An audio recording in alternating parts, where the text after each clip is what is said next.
The argument, "Did he ask me?" is frequently used by atheists, deists, and agnostics who believe it corners Muslims.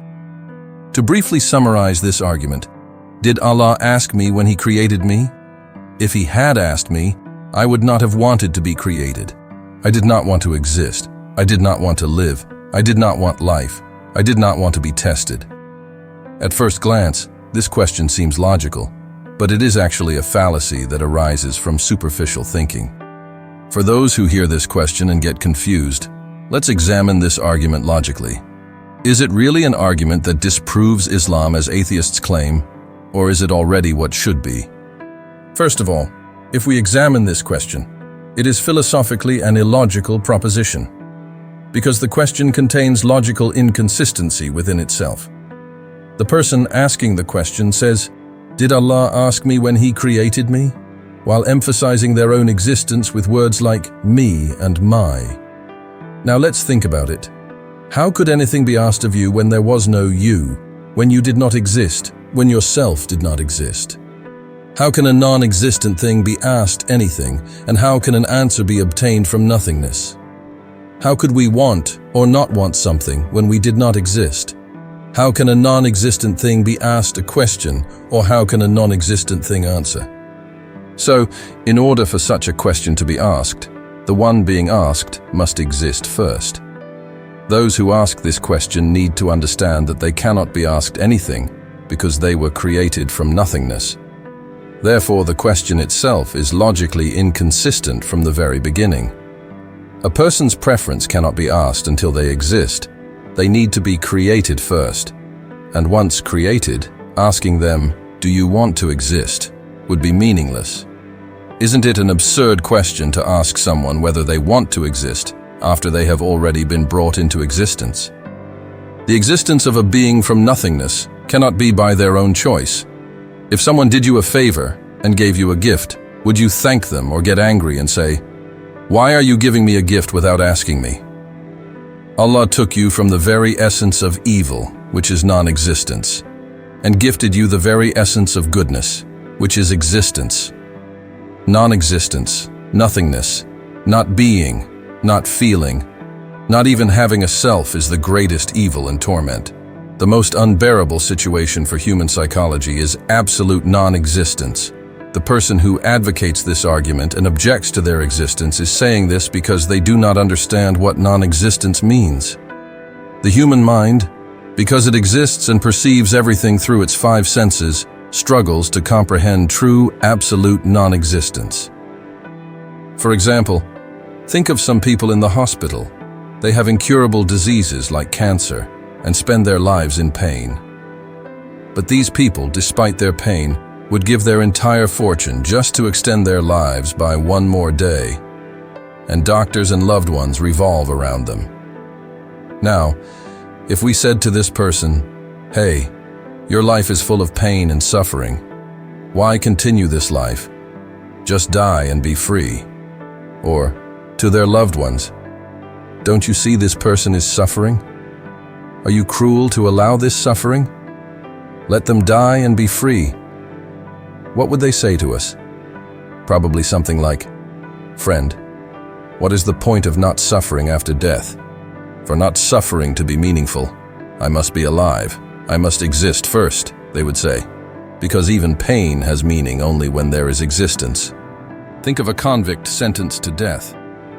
If the judge changes their decision at the last moment and says, "I am commuting your death sentence to life imprisonment. You will stay in prison for life and suffer," would the convict be sad or happy? There are videos of convicts who cry tears of joy when they learn their death sentence is commuted to life imprisonment.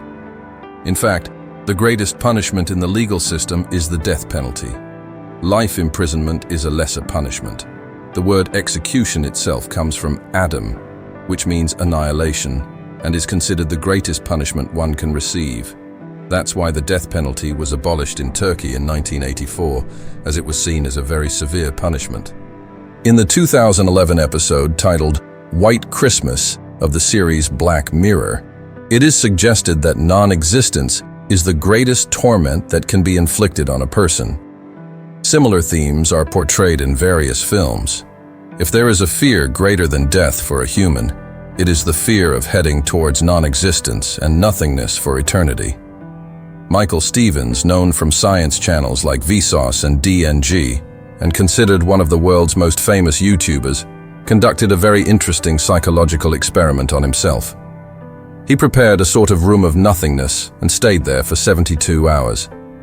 In a 3-meter by 3-meter white room, there was no phone, no computer, no books, nothing to write with, no clocks, no windows. There was no external sound or intervention. Shortly after the experiment began, Michael started losing his sense of time.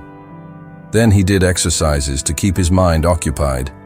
He talked to himself, counted numbers, and reminisced. However, he could not escape the inevitable end awaiting him. He wanted to quit the experiment halfway, but continued anyway. And Michael's words at the end of the experiment summarize the whole event. The white room. Nothingness. Essentially, what I want to convey is this. For instance, if someone gave you a gift and offered you even the smallest amount of water, you would feel a sense of gratitude and thank them. How illogical and ungrateful it is to get angry at the being who saved you from the absolute evil of non-existence and gifted you existence, saying, "Did he ask me when he created me?"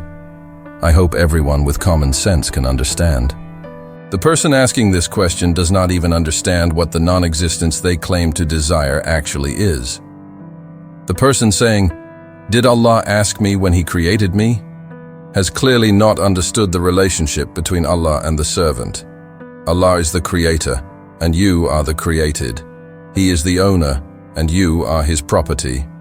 Just as a carpenter does not ask the wood, a tailor does not ask the fabric, a painter does not ask the paint, a watchmaker does not ask the watch, and a sculptor does not ask the stone. The owner of the property has the right to use it as they wish. Therefore, Allah is the sovereign. The servant's duty towards Allah is not to complain, but to submit. That is why Allah says in the Quran, Allah does what He wills. He is not to be questioned about what He does. Have you ever asked the food you eat, the objects you use, the plants, or the animals if they consent? For example, have you ever asked the food you eat, or taken permission from the objects you use, or the animals you slaughter for their meat, milk, and skins? Have you ever asked the fruits you pick from their branches, or the flowers you pluck for your pleasure? It is your right to use all these things created by Allah, but it is not the right of Allah, who created both them and you, to use you as He wishes. You don't even ask, so why should Allah ask? Saying, "Did Allah ask me when He created me?" is as emotional a reaction as a child saying to their mother, "Why did you give birth to me?" when they are upset or angry. When happy, content, or having fun, the same person shouts, "Oh, life is great. Despite everything, life is beautiful." But when upset, angry, or overwhelmed, they say, "Why was I created? I wish I had never been created. I wish I did not exist." These words are entirely emotional and instinctual, because if the person saying this were sincere in their words, they would immediately end their life. Because if someone who came unwillingly does not leave when told to, it means they wanted to come. You have the chance to leave, but you don't. You even run away from illnesses that remind you of death. Look, don't get me wrong. I'm not encouraging suicide. I'm just trying to highlight the inconsistency and insincerity in this argument. To better understand the matter together, let's imagine this. If a notification popped up on your phone right now saying, "Dear servant, so-and-so, if you want to continue living, press 1. If you want to never have existed, please press 2. Would you press 1 or 2? If you say 2, then you need to be sincere in your claim. There is no need for empty bravado. This question is asked by those who prefer to live their lives according to their desires, rather than having a consciousness of creation. They seek refuge in such questions because they do not want any accountability in this life and fear facing the consequences of enjoying all the blessings one day. They think that by asking this question, They have shed all responsibilities and believe that when they are eventually held accountable, they can escape by saying, "I was sent to a life I did not want. I was not given a choice to decide whether I wanted to live this life." These people are like this. Imagine a poor and destitute man to whom a rich and generous person gives a great fortune. This person wants the poor man to use this money to alleviate his poverty, meet his needs, enjoy prosperity, and be happy. However, the poor man, due to his own incompetence and bad character, spends this money in ways that bring all sorts of troubles upon himself. He becomes addicted to drugs, alcohol, and gambling. Then, to escape the spiritual torment of these troubles, he says, "I wish this money had never been given to me," as if they asked me when they gave it to me. If they had asked me, I wouldn't have accepted this money because it brought trouble to my life, and blames the person who gave him the money to make his life easier. So, what is the real issue here? The giving of the money, or the person's misuse of it? The person should blame himself entirely. If someone told the objector, "My servant, I created you. You can eat, drink, travel, and have fun as you wish in the world. Then, I have prepared paradise for you, and I will take you there where you will stay forever, and blessings will continuously follow," would the objector say, "No, I don't want this. Do not create me. Let me not exist." Of course not. So, the issue is not one of existence or non-existence. The real issue is the desire to avoid responsibility and fear of punishment. Finally, let me say this. A God who creates your every desire in real time does not intervene in any of your wishes and creates what you want to do, whether you want to raise your hand or speak, would certainly not have created you if you did not wish to be created.